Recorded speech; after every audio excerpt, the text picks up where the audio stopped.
So thank you for coming tonight. I appreciate you taking the time out of your day. I know it's been a busy week. My name is Liz Kissenweather. I'm going to be the moderator for tonight's panel. And title of the panel is The Entrepreneur's Journey, Learning from Successes and Setbacks. And a little bit of background, I was involved in Penn State entrepreneurship for over 17 years. I started in the College of Engineering, in the School of Engineering Design, and retired about a little over a year ago, and was involved in kind of helping Penn State launch entrepreneurship education here. So it's been a great journey, and Startup Week is one of the crown jewels of entrepreneurship here. So it's great to be part of this panel, and I hope you enjoy the session.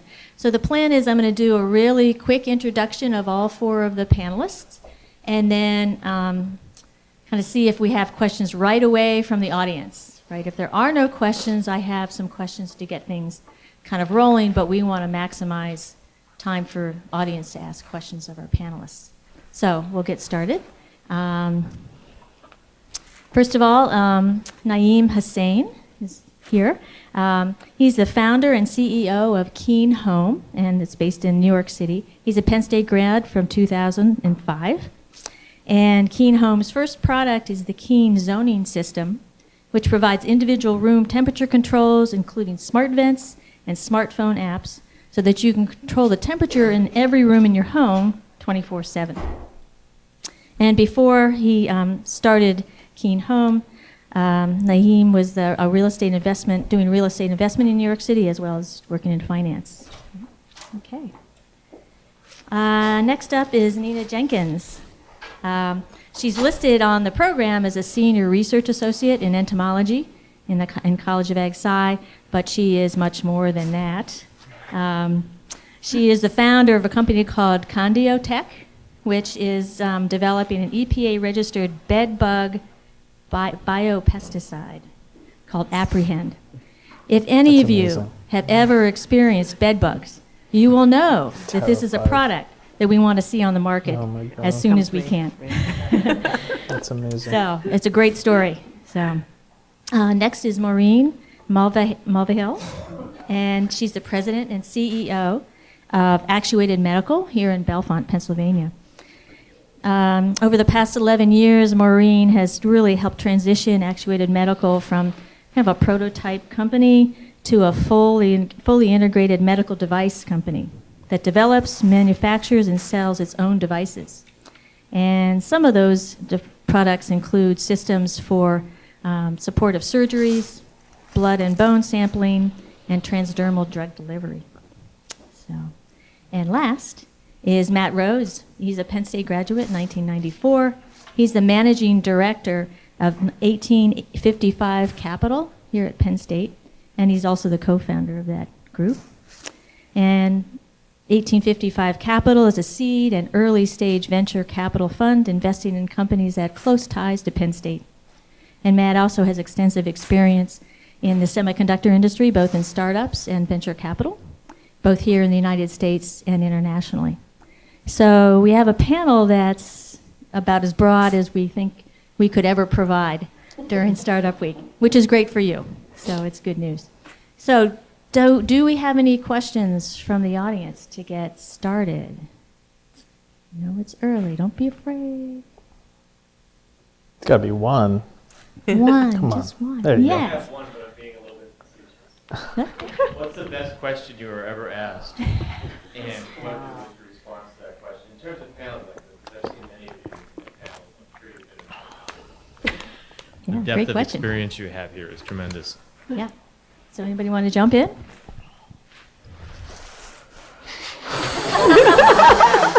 You stumped the Now panel. we're silent. That's a hard one. I'll get back to you. I'll think of something. I go the opposite way. So Priya just asked me to talk about something like not bad that happened, but something that happened and you had to compensate for it type thing. So it wasn't on a panel, but it was kind of an interesting conversation because instead of the happiness, joy of being an entrepreneur and the roller coaster, you're always on the top of the hill instead of that bottom one.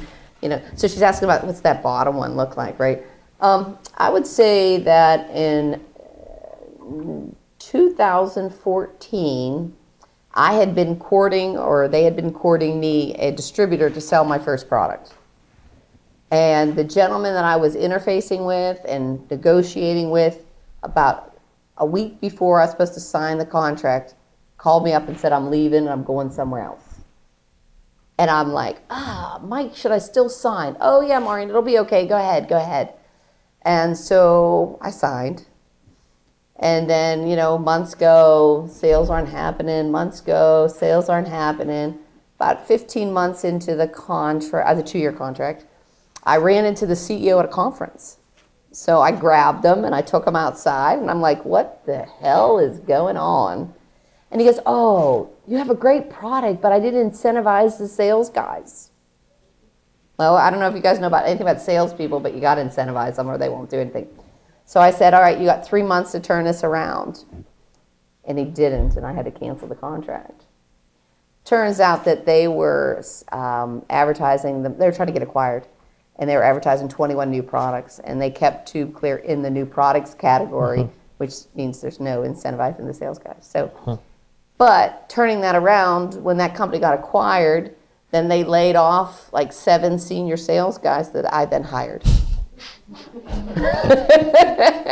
All right, so we're on the roller coaster out, right? Okay. Anyway, so those guys in 2017 got TubeClear. You look at the sales funnel.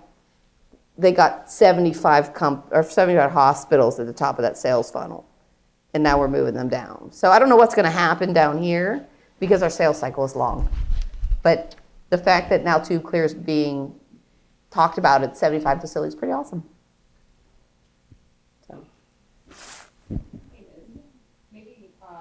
I was thinking that maybe it would be good for all of us to hear about, maybe a success story and a challenge from each of the panelists. So we could all learn from, they've gone through successes as well as challenges, because you learn not just from successes, but also from failures. Yep, I agree. So I think that'll be great if each of them could spend, a couple minutes that was talking actually about. my question. So Great. Maureen took the lead. I did. Here was a learning failure, right?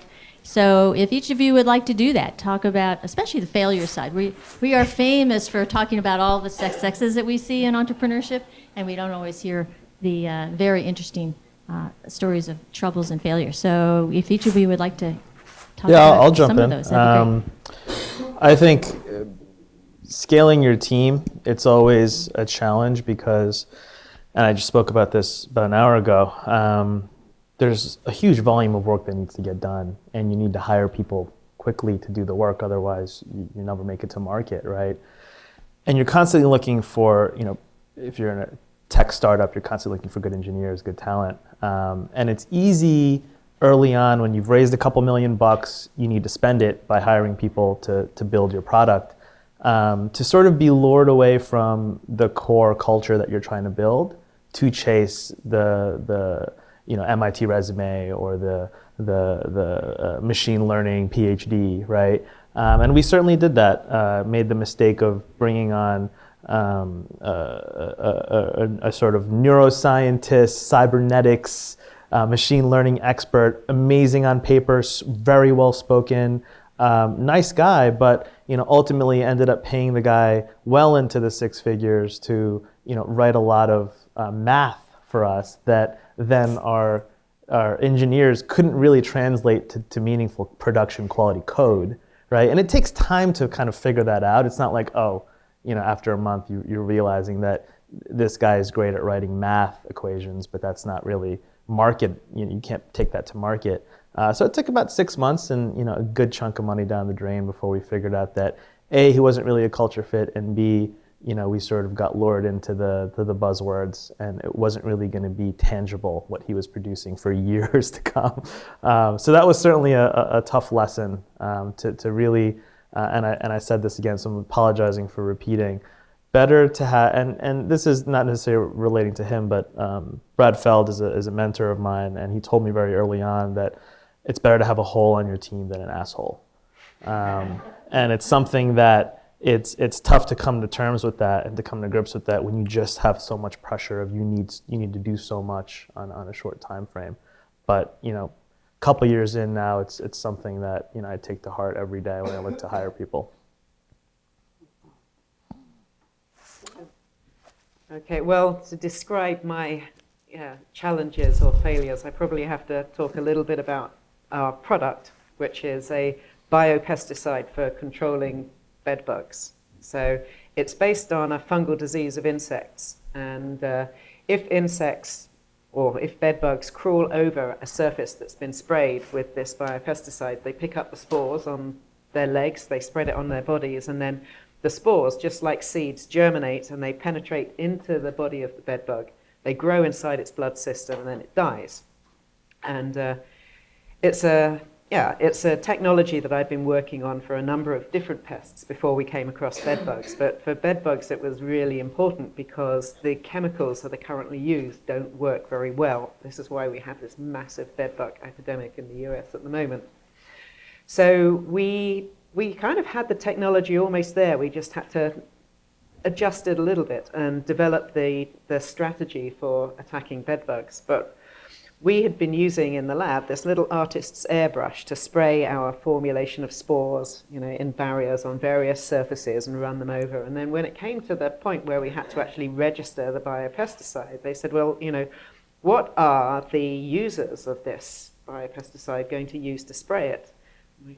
We can't use this tiny little artist's airbrush, so we'll have to find a sprayer that's commercially available that we can recommend is used. And we had to test every single commercial sprayer that's out there that's used by any pest controller, whether it's in agriculture or whether it's in the home, and we didn't find a single thing that could spray our spores, which have to be sprayed at a very low volume. We call it ultra low volume rate. Almost all pesticides have water added and they're sprayed at high volumes. So all of the sprayers that deal with high volumes were already we can't use those.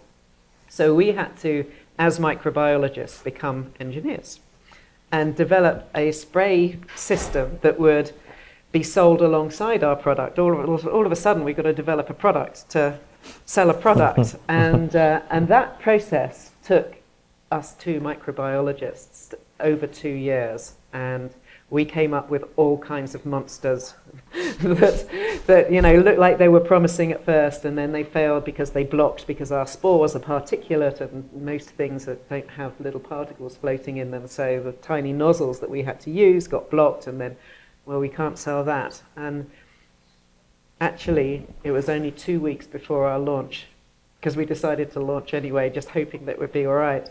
We found a system that would work, and we get all of the items imported from China, and we put it together.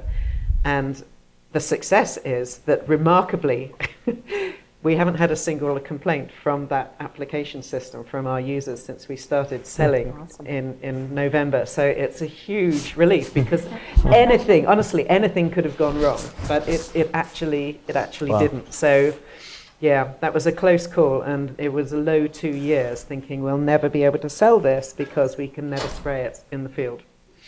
I have very few morbid fears in my life, and one of them is bed bugs. So I'm already itching a little bit. And I'll give you my card. and you be satisfied, because as she explained her product, they die a horrible death. From the product. Yeah, that's fair. I'll just imagine them dying a horrible It death. sounded like a horror. Yeah. I can. The story that comes to mind for me. So we have a company. It was a company I was co-founder of, and still is the company. And at one point, we had an interest from a company to buy the company, and so we entered the negotiation. It took a little bit of time. They were a foreign company. It was an international deal. We spent weeks and months negotiating it, and then we were being really careful in terms of how do we do this in such a way that we get what we need out of it, they get what they need out of it, and we get the deal done. And by the way, our company's running out of money. So now at some point halfway through the negotiation, you're sort of committed to get this deal done, and you're starting to weaken your position and all that sort of stuff. Anyway, get it all done, sign the term paper, sign it, shake hands, go out drinking, because it's a foreign company where you go out and you drink to celebrate these things. Everything's happy. We go home. The next thing they have to do is send money. No money. Call up, money in the way? Yeah, money's on the way. Week or two later, still no money. Call back, Yeah, we don't want to do the deal anymore. What do you mean you don't want to do the deal anymore? We had a deal. Yeah, we don't have a deal anymore. And now what do you do? And yeah, you can probably sue them. And yeah, maybe you can get something, but it's an international deal. You're going to sue in their backyard. And by the way, lawyer, that's the last act of, a desperate man. You're not going to get anything out of it at the end of the day. So the lesson learned, right, is no matter how much you think you're being diligent, it goes wrong. By the way, that was 4 years ago. We looked at each other, my partner and I, so what do we do now? And we were out of money, all these sorts of things, but, a little bit of web searching, found a grant program. 1 week later, we prepared a 50-page application for a grant. It was a $2.5–3 million grant. We got it, waited for it, made every dollar count. That was 4 years ago, and the company's probably, I think, we're going to sell the company for a better result 3 to 4 years from now. And the lesson learned is, and the lessons you always find when you're in sort of the startup world, is you're going to be at the bottom. There is an abyss that you're going to be staring at. And it's what you need to, it's what you figure out you're going to do while you're staring at that abyss that makes or breaks whether the startup's going to be successful. I don't think I know very few success stories that didn't stare into the abyss at one point or another. And having a deal done, and having the guy you did the deal with saying, yeah, we don't have a deal anymore, that feels like an abyss, I got to tell you. So how about for each of you, what is like a success that you just kind of relish, that you always remember as something that was surprisingly positive or serendipitous, or you just hold in esteem for each of you? Want me to start? Shall I? Go ahead, you start, Maureen. Please. All right, so here you have a small medical device company in Bellefonte, Pennsylvania. And most VCs I talk to tell me I have to move to Boston or I got to move to San Francisco or something like that. But my asset is my people, and they're not moving because they love living here, right? But anyway, so the first patient that tube clear, and Linda knows this story, most people do. Anyway, the first patient tube clear was ever used on was a 27-year-old soldier at Walter Reed. Not only did this small little rural company in central PA help a human being, but we helped the soldier who was wounded for this country. I mean, it was an emotional day, high fives, all that kind of stuff. The second case is something I can't market. The product was used off-label, so we're indicated for adults. So that meant that it was used in a pediatric case. It was successful, and we helped that child. So another very emotional day because the child was in a very difficult situation. The third big one just happened recently. So those were like in 2012, 2013, or something. The most recent one was a person who was 80% burned. And I don't know if you think about it. If you're 80% burned, that means your whole throat is burned, right? And so our device, I don't know if we've talked about it, but so when you're critically ill, they put a feeding tube through your sinus passage, down your esophagus, and into your stomach. And they feed you through that, and they give you medication through that tube. They clog at about a 25% rate. Our device goes in there and clears that clog mechanically so that you can restore food and medication to that patient. Well, if you're 80% burned, that means your esophagus is burned, and that tube clogged on that patient, and they were able to use tube clear and clear that. So that's what drives us, and that's the thing, is when you hear these cases of you helping these people that are in dire situations, and that's your persistence. Because it's all about persistence and resilience. And there's many abyss, you call it the abyss, I like that, by the way. Mm-hmm. So many times you're in the abyss, and those things, when you hear about it working and you really help somebody, keeps you going.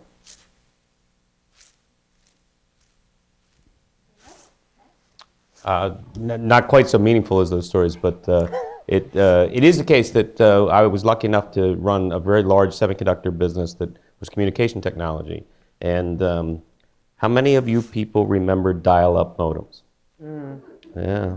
So I sold, I worked for Connexent, and that was formerly Rockwell Semiconductor Systems, and our business sold 60% of the dial-up modems by unit into the world. And our business also had about 80% margin share. In other words, I sold the higher priced products out there in the market. So 80% of the margin that was available in the market came to my division, and 150% of the industry's profit came to my division. So think about that. And by the way, I spent more in R&D developing the roadmap than everybody else combined. Everybody else combined. So we were selling at the peak something like 140 million dial-up modems a year. And this was in the late 90s, early 2000s, and that's how people connected to the internet. So I used to be able to stand up in front of my division and say, you team of people have connected more people to the internet than everybody else in the world combined. Wow. So, and that made, and that was impactful, right? And that was really meaningful. And then I remember sitting down with anybody remember the Sega Dreamcast? Mm-hmm. First online gaming system. The guy the inventor of the Dreamcast came to me and said, I want to put this online. And by the way, the only place I can get a modem is from you. And I need to buy the modem for a certain price, and I want to buy 20 million of them in the next 3 months. And I really don't have any negotiating position. What's the price? Yeah. And of course, now you're sitting in a situation where you say you are absolutely on the top of the world, right? Because, and again, you want to say, oh, at that time you give them a great price, this is a great deal. We gave them a pretty good price. The margin was only 65%. By the way, that was a cut, right? We cut the price. He got a decent deal, and we got better, and the whole thing, and it really helped the business. But it is the case that when you find yourself in the right place at the right time, because you've persisted to get there, it's very rewarding. And you better be doing something that's actually meaningful, like saving lives, connecting people to the internet, doing something that's really meaningful, because that's the only thing that's going to get you through the really tough times, because they're going to be there as well. I fully agree with that. Yeah, on a somewhat of a tangent, some of the daily boosts that we get, we have a Slack channel that we use to communicate with our team, and we have a happy channel where, when customers tweet or write in or post something positive about using the product, we quickly post it to that, and you kind of just immediately get that gratification that, here's a real user out there, and you're doing a small bit to just improve their day. But my story will be certainly on a more micro level. When my co-founder and I met and doing our MBAs, we were still on the fence whether to do Keen Home full time.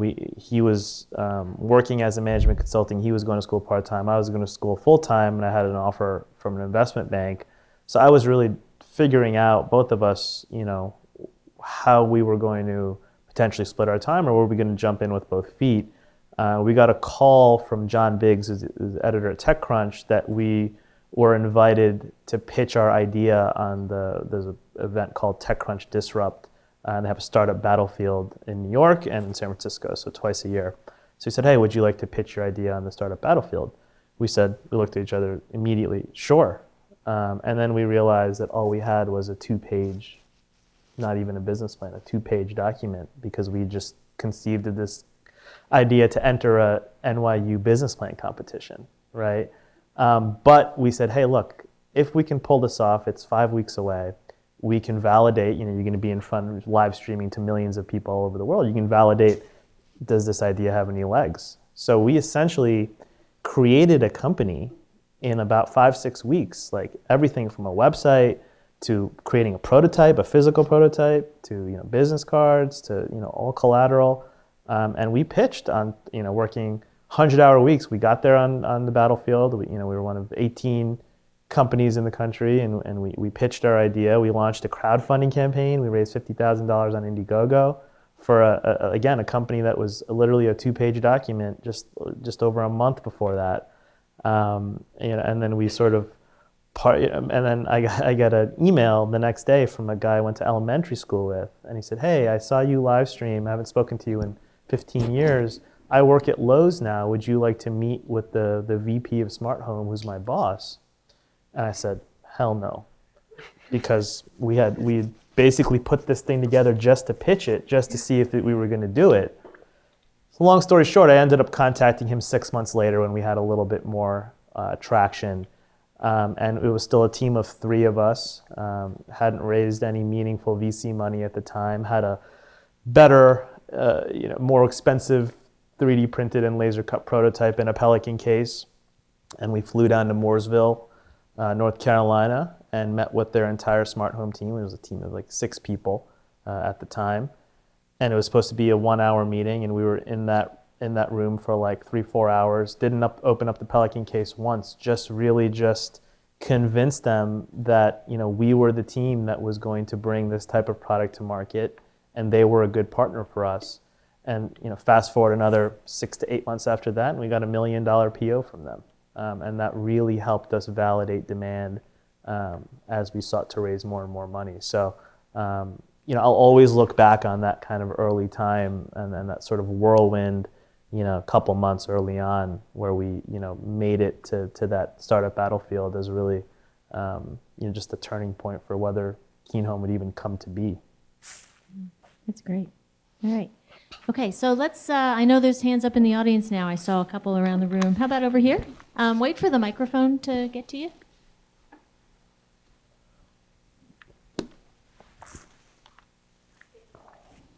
Hi, I'm Sophia. I'm a freshman computer science major. So, I know from personal experience, and you guys probably do too, that most startups fail. Like, one of yours is bound to. How do you know when to quit? That's a great question. I come across so many founders who, should have probably quit years ago, and they're just grinding it out because, you're told on one hand to fail fast, and on the other hand, you're told to be a hustler and to never give up, right? So there's this sort of 2 things at odds with each other, and to an entrepreneur or founder's psyche, it can play a lot of havoc. So I think you really, especially at the early stages, in the pre-seed, seed stages, you're raising seed financing really to figure out if you're going to be able to have a viable product. You're not iterating to product market fit necessarily, maybe you are, but generally you're just validating demand with that money. And if you can validate demand, then you can quickly start iterating to product market fit and start raising more capital and growing at the rates that you need to grow at. But the VC game and the startup game is such that in order for investors to get that ROI, right, you need to be growing at a certain rate. And if you don't fit that profile, there's nothing wrong with that. But you're not necessarily a startup profile at that point. You're a different type of business. And you have to understand that, and you have to be honest with yourself. Is this business going to meet this type of growth profile? And if it's not, let me find investors that have a return expectation more in line with my business. And when those are mismatched, oftentimes it can lead to disaster. So you have to really be brutally honest early on. Is there a market for this? Am I going to be able to grow fast enough? And don't ignore the data. Yeah, I would say that, from personal experience, probably haven't learned it well enough. And I think it has a lot to do with personality that a lot of startup and founders, you'll see they never quit, but they'll change directions so dramatically that it's a different deal. And it's really the dichotomy of, what's quitting and what's changing. It's hard to know. There's an interesting statistic that, you're right, most startups fail, something like a 99% fail rate, right? But here's an interesting statistic for you, that startups created 40 million jobs in the last 20 years, I think. The economy created 40 million jobs. The net job creation in the economy was the number of jobs created in startups. Now, they're not the same jobs. So, but the point is that making that effort, creating those ideas, putting it into the marketplace, testing, failing, all that stuff You know, it's hard to know what's the right answer as to when to quit and when to change and do all those sorts of things. But over the broad picture of it, it's a hugely healthy and necessary part of our innovation economy. I call it pivoting. There's a soft pivot, there's a medium pivot, and there's a hard pivot. But there's never go home. Okay. How about right here? Hey guys, how you doing? My name's Tom O'Neill. I'm a senior in IST college. Actually going into finance because I did not like my IST internship last semester. But anyway, Mr. Hussain, this might be a question more applicable to you. What do you value the most when you're kind of fielding offers from venture capitalists? Is, you know, if you're desperate to get your initial round of funding, do you value, you know, the relationship with the investors more, or kind of the valuation they're giving you, and how that works? Yeah, that's a good question. I think it's dangerous when you're raising capital, and I'm sure you'll get the investors' take as well, to be solely focused on any one thing. You know, it's easy to fall into the valuation sort of trap, in that, you know, you have to realize, if you're, you know, really aggressive with valuation and you really negotiate hard on that, the next round of capital you raise, it better be on a good multiple on that valuation, and you better be growing astronomically. Otherwise, it's going to look really bad, right? So it can end up shooting you in the foot if you're not growing, right? If you're raising on a 6 pre-money, that next round better be on a 3, 4x of that. You know, otherwise you're going to have to answer questions, right? So there's a fine line between dilution and getting a good price. I personally think, look, if you're a hot deal and you're going to have seed professional investors knocking on your door, they're all going to have their pitch on how they can provide strategic benefit to you. You know, there's the smart money versus dumb money. You know, ultimately the best investor is the one who's going to tell you up front, hey, look, I'm not going to meddle in your operations, but I'm always here. You pick up the phone, you call me if you need anything, and I will do my best to help you. But it's your company, here's the money, you run it. And those are the types of individuals that you want on board, that are well connected. You can pick up the phone and call them, but they're not, you know, calling you every week for a check-in and trying to meddle in the operations. And you know, if you can be lucky enough to have a stable of those investors, you know, in your first few rounds, then, you know, not only will they be able to help you operationally, but, you know, really more importantly, you look for sort of brand name investors to help you raise more and more rounds of capital. And then, you know, the dirty secret in Silicon Valley is the tier 1 VCs, if you're failing, they'll try to find a buyer for you, right? They'll try to find a soft landing for you and get you an exit, because it helps everybody, it helps the whole ecosystem. Did you have? Yeah, I mean, just again, it's interesting because I guess I'm the investor perspective, but, you know, actually most of my life was really on the other side of the table as sort of operating guy and raising money on the VC. But the thing I would say is that you have to remember your VC relationship. There's 2 relationships that you can't break up. One's your marriage, and the other is your VC. You can't walk away from them. So you better make sure that you are about to enter a relationship that you're going to live with. And by the way, you can actually get divorced in a marriage. Right. You can't walk away from somebody who's giving you money. You just that person, you're making a very long commitment to a relationship there. So it ought to work, and then you can figure out on what dimensions in terms of, you know, is it passive money, is it active money? If it's active money, how's the value going to be added? All those sorts of things. But and I think the other point that was made there is a really, really important one. Be real careful of getting yourself over your skis on valuation, because you're going to live with that, and you created an opportunity for a down round before you need one. That's a real problem. And I think that's an excellent point, especially if you're looking for your lead investor. Generally, they're going to get a board seat, right? And you know, that's a marriage, that board of directors dynamic, especially if it's an early round when it was just you as a board of 1 or you and your co-founder as board of 2. You're introducing a third party into your board of directors. And the VC relationship is very interesting because you're negotiating hard. It can be bitter. Maybe it can be, you know, get a little aggressive. And then the next day you're partners, right? So it's a really funny flip. And the good VCs will know that. And they'll know that they have to properly incentivize the founder at the outset because of that dynamic.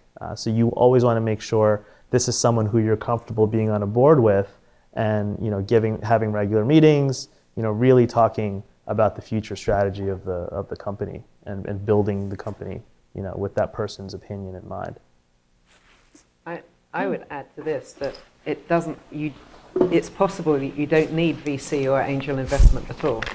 And with the support of Penn State, actually, we did the lean startup model. We have no dilution from those kinds of investors. We've got loans, which we pay back on good terms. Ben Franklin have been really great with loan money, and we actually have one single private investor who was one of the people that I contacted when we were building our business model, and this is through the Techcelerator program up at Innovation Park, and we were told that you really have to do customer discovery. So, we were sent out during this course where we just had this bright idea and told to phone up the people that we thought would be our customers and see if they were interested in our product. And I did this. So I was on the phone to various people, and I spoke to this guy who was a independent pest controller down in the DC, Baltimore area, and he got really enthused. He said, look, I want to support you on this. Let me know if I can give you any money. Just let me know. And I said, yeah, sure, Stuart, okay. And he kept phoning me up, and he kept, he was really interested, and he wanted to collaborate. And, he said, so, what size bottle are you going to sell this stuff in? And I said, oh, I'm thinking we might need to get 25-gallon drums. He said, no, we use tiny bottles. We need to be able to carry them into our jobs, into houses. So we spoke on a regular basis as we did our product development, and in the end, Stuart kept saying, I've got 150,000, just ask for it when you need it. And it went on and on and on until eventually we got to the point where we really were going to start, and I said, okay, Stuart, you're on. And we did that deal, but he proved himself to be so valuable, and he is the only dilution investment that we have. Everything else is loans. So depending on how much technology and development you really need, you might be able to do it without actually going to these guys. Sorry. I think that's right on the head. If you can avoid taking VC money, avoid it. So I'll go from that.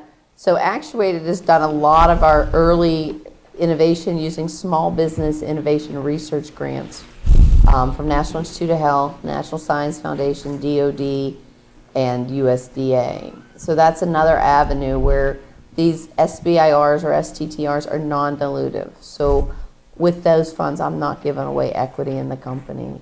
And with the numbers that we brought in, or the different grants that we brought in, we have 10 products in development, and we have right now 17 issued US patents, 3 more coming, and then we have some other ones. So the company really has built the intellectual property portfolios where we own the intellectual property. And we have some early angels, which are more strategic, more friends, but there's not that much money with those guys. However, now I am looking for the VC type funding.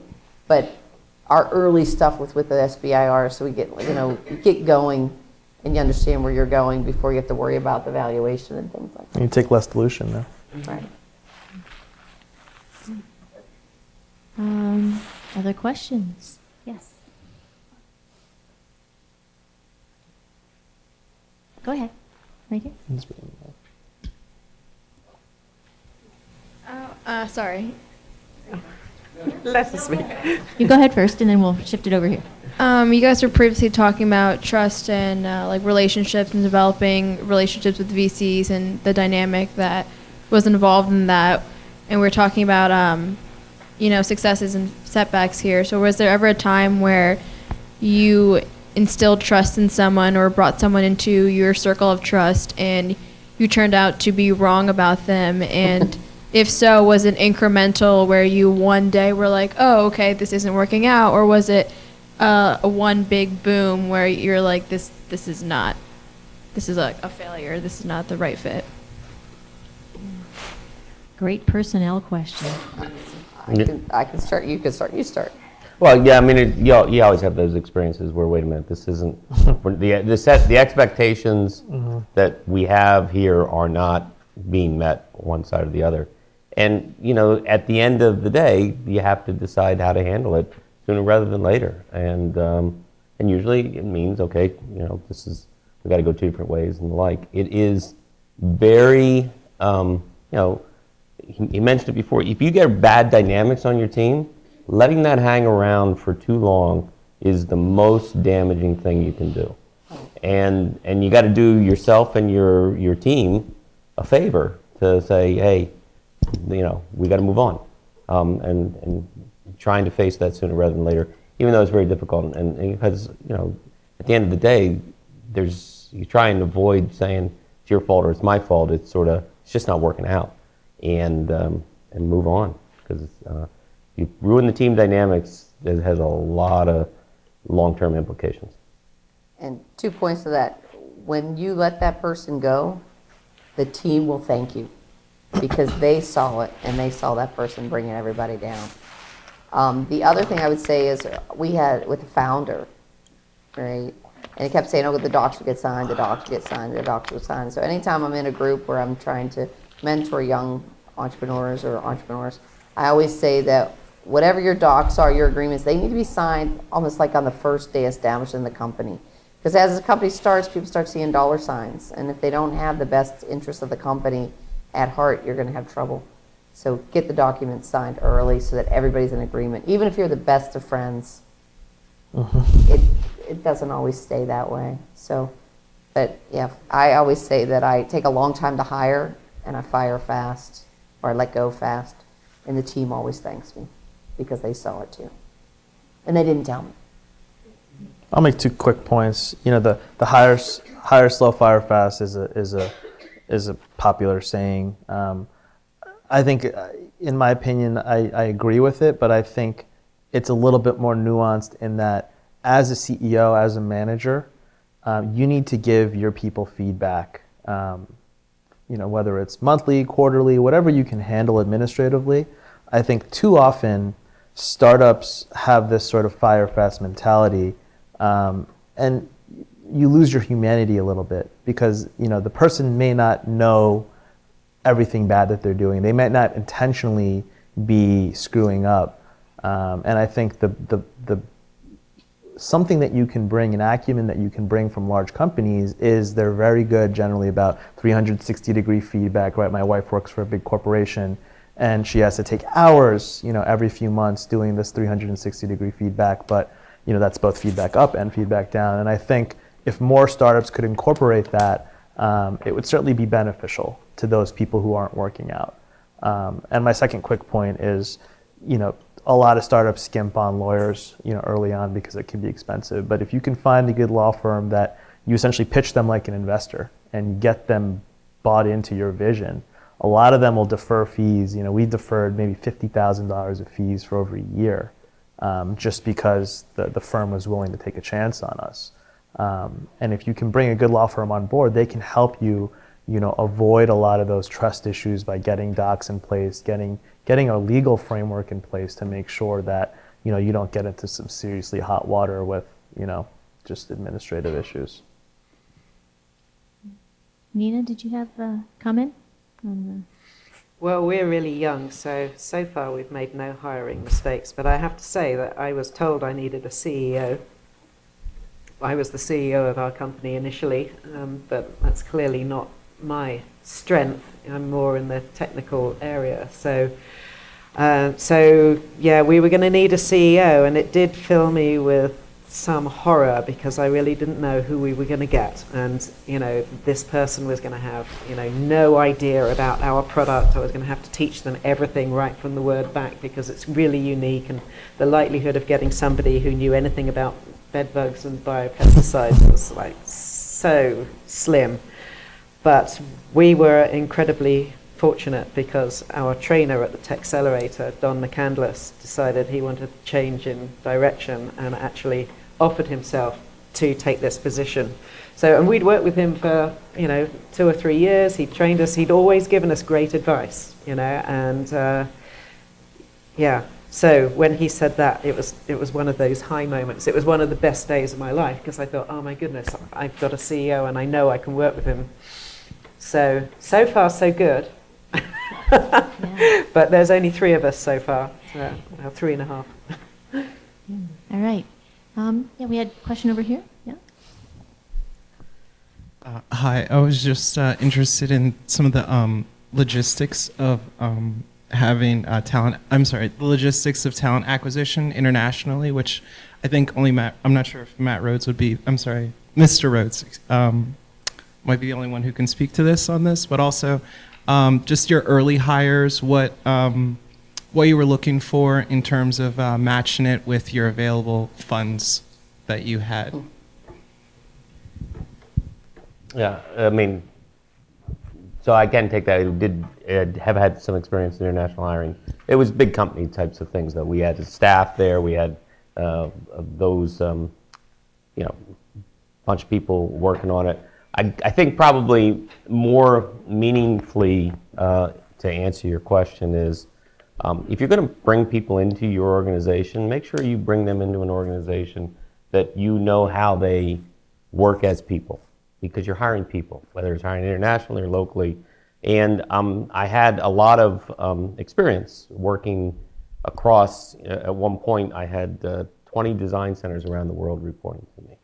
And it was the case that when I told people they were going to work with a design center, I said the first thing you have to go do is go there and be there for at least 7 to 10 days. And work with them and be with them and the like. And then after that, you can manage them on the phone. You can manage them more effectively.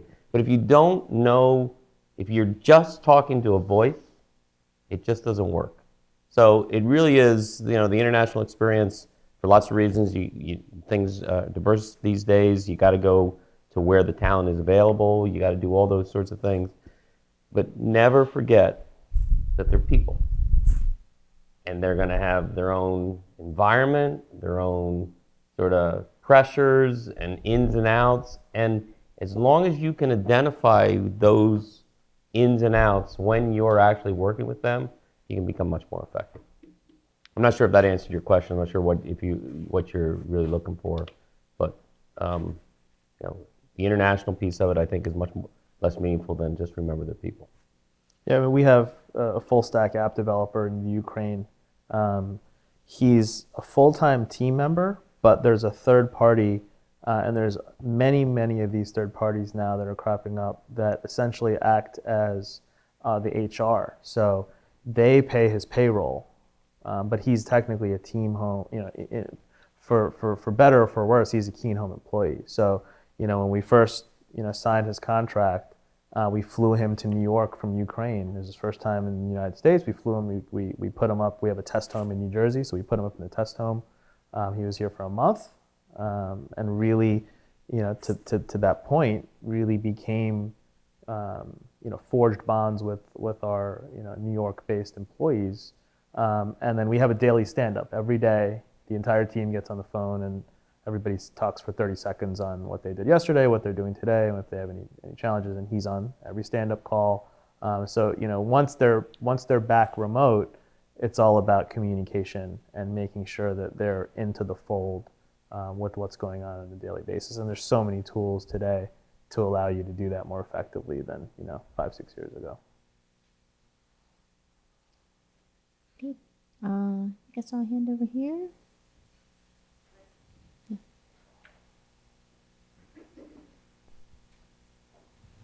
So many students right now may not be ready to jump in, and start their own business. But they also may not want to go work for corporate America. So they may want to come work for you. So what are you looking for? What is that maybe intangible? What are those characteristics? Maybe not specifically the discipline, but what do you look for in people for your team that they should be thinking about? Okay, so we're actually in a wonderful position where we're 6 miles down the road, and people hear, oh, there's a medical device company in Bellefonte, so we get lots of resumes, especially from Penn State, right? So the resumes come in, we're like, oh, that person might be neat, or that not. But when we bring the person in, we go through a very rigorous interview process. At least 5 people have to interview that person, because the corporate culture fit is far more important to us than really what their background is. So in the case we had, we hired a lot of interns from Penn State. We hire a lot from South Hills Business School. And then those that work out well, we bring them on. So we've test driven them, I say, for like 3 months and things like that. We had somebody from Drexel come in. We test drove him for a couple months, then we hired him, those kind of things. But it's that interview process, because what happens is those 5 people that interview that person are now, if they say, yes, we should hire that person, they're now engaged to make sure that person's successful because they said that person would be good in the team. So it's a really good dynamic in the pet, so that where people support each other because, hey, I said you were a good person. I want to make sure you're successful. You're not gonna love my answer too much. We don't really hire undergrads right out just because we're too small of a company and we need the experience. There have been a few occasions where we've had undergrads extend internships, and miss a semester, miss a 2 semester. We had one intern. He was a Stanford guy, and he basically left school for like a year because he was so effective. He was a mechanical engineer, and we just needed his skill set at that time.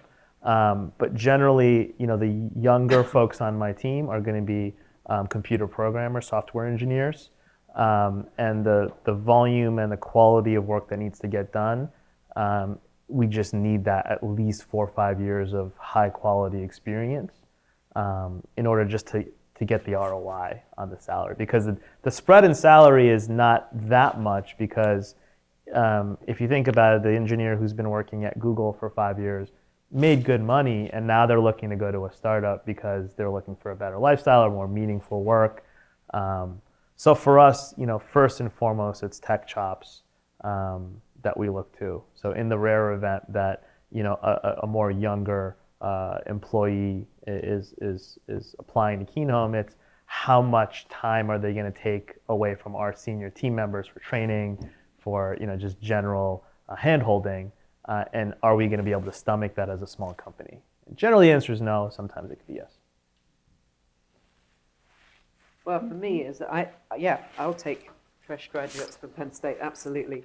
But what I would be looking for is somebody who is pragmatic and flexible. So, I'd be looking for a specific, degree skill set that, like my partner, microbiologist, maybe there's an engineering problem that I want them to tackle because we don't have an engineering department. So somebody who can demonstrate on their CV or at least in their interview that they've performed different roles and can adapt and do this. And, maybe they need to go and stand at our sales booth and become the salesperson, even though they were the microbiologist in charge of quality control or something. I think for us, it's got to be that flexibility, somebody who is enthusiastic and capable of doing many different things and would love to do that, rather than, this isn't my job. Just one quick question. When you say small company, what are you talking as far as number of employees right now? 15. 15. Yeah. Okay. And Give Maureen? or take with interns, but 15 full time. Okay. And Maureen, how many employees do you have now? 25, 24 here, 1 in Ohio. All right. So when they say small, that's what they're meaning. So. That's fair. Yeah. And we 3. 3.5. 3.5. We're counting halves. Yeah. Is that a part-timer? Or? Yeah, part-time web developer and answerer of customer inquiries. Yes. Many hats. Yeah. Okay. Yeah, question? Zane, sorry to pick on you here. Another question. No worries. So you said you started in finance. You had an IB offer out of business school. So it goes without being said that you pretty much could have lived the rest of your life, pretty comfortably, working, in finance. So right. Can you explain the mindset that you were able to, kind of throw away that career and just jump into a startup? Light it on fire. I hope I can maybe return to that career one day if need be. But I get your point. No, that's a great question. I think you hear in culture and society today with startups being so hot that this starving entrepreneur type of sob story where I think that's a load of bullshit, right? If you look at the numbers, most startup founders, most startup CEOs, are at least at least undergrad. A lot of them are grad school educated. A lot of them, have worked in, corporate America or Wall Street, what have you, and have made a reasonable amount of money. A lot of them have spouses that work and that have good health care. And I check all of those boxes, man, right? Like, so for me, it was a lot easier to make that leap. Like, sure, there was the year that we couldn't raise any money right at the outset, and my wife's like, "Come on, you're just coming out of an MBA program. I thought we were supposed to get a good job, and you just paid $100K for now you're putting in equity into the company out of your own pocket." So you do have to deal with that, but she had a good job. I was on her health care. I had saved up money. I had an MBA to fall back on, right? I had a Penn State degree, of course, to fall back on. So for me, it was certainly easier to kind of weigh that risk reward. And looking back, even if Keen Home fails, and it could very well fail, it's certainly more likely to fail than it is to have a huge exit, to be honest. And I try to be brutally honest. The network that I gained, the connections, the people that you meet, the brilliant investors, technologists, other executives, you hope that, that can lead you somewhere good. So. Any more questions? All right. Well, I think we have maybe just 3 minutes or so, and then we can head out to a reception out in the lobby. I think I have one last question for everybody. So when you were in college, get on the Wayback Machine for some of you guys, including me. At the time, did you think you'd be an entrepreneur someday? Was that even on your radar screen? Because I think a lot of people in this audience are undergrads, and it's like, I'm even thinking about it. So. I'll go first. Yeah. You introduced me as a 1994 graduate. Yes. Not even close. Oh. 1979 graduate. 79. Well, round to the next That's 20s, right. right? And so that was a long time ago. Wow. I was a physics major playing on the soccer team. Wow. I mean, I didn't have a clue. So I was just going to go play soccer and go to grad school, right? And so I would say that the journey is based on life happens. And so I do actually worry about when I talk to some of the undergrads, I'm going to do this, and then this, and then this, and then this. Okay, maybe, but life happens, and you take your opportunities and the like. And so, I guess, no, I never saw, and it wasn't even in the radar screen at that time. But, as things come at you, if you're curious, flexible, and persistent, something good is going to come out of it. How about you, Maureen? So when I was in undergrad and grad school, no, I don't think I ever thought that I would start a company and be here for 11 years and still do what I do and love what I do. But once you're in the mix and you're doing it and you're like it, then you start thinking back in your life and you're like, what did I do? And so, I was 10 and I had a paper route. You weren't allowed to have a paper route till you were 11. I had to sign something. My mom had to sign something so I could have a paper route. And initially I did it with my brother, and he hated collecting money, and I just loved collecting money from people. I'm like, and then one time one guy didn't want to pay me. He's like, I'm not paying you, and I'm like, oh yes, you are paying me. And so then I withheld his paper until he paid me.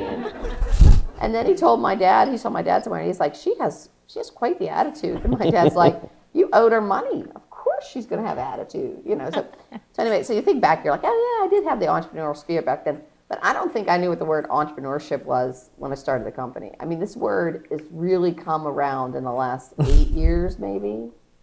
It really wasn't a word I used when I started the company. It's just, what you do makes you happy.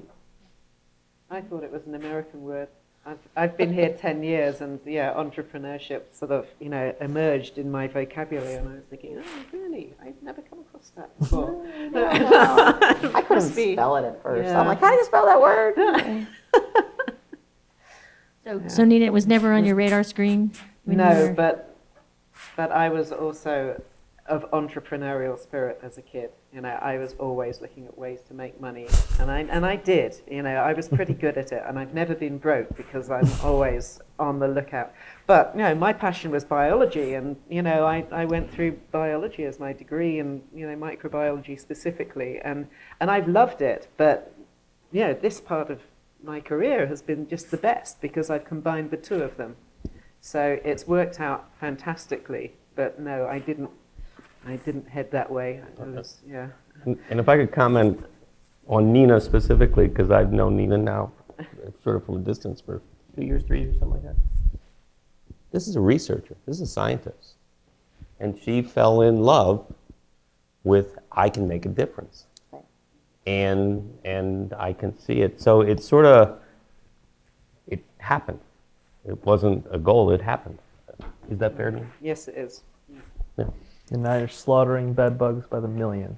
Indeed. Dying It's millions. horrible deaths. I'm loving it. I'm loving it. I mean, I think everyone made excellent points. I would add, apart from persistence, flexibility, put yourself in a position to win, right? So coming out of undergrad, I picked a pretty vanilla route. I was a finance major. I went into finance. Then I got my MBA.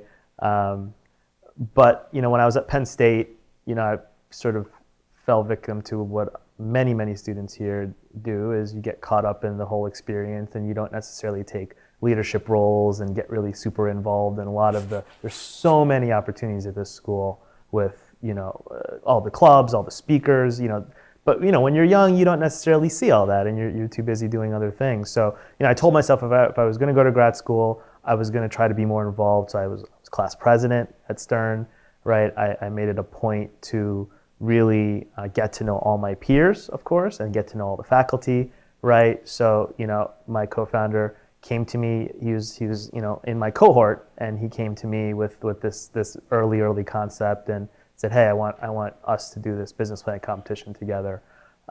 Maybe if I wasn't class president, he would have come to me. I have no idea. But you put yourself in a position, you put yourself out there, you be a little uncomfortable, right? And sometimes the universe will conspire, right, to sort of align for you. And you have to embrace it when it does.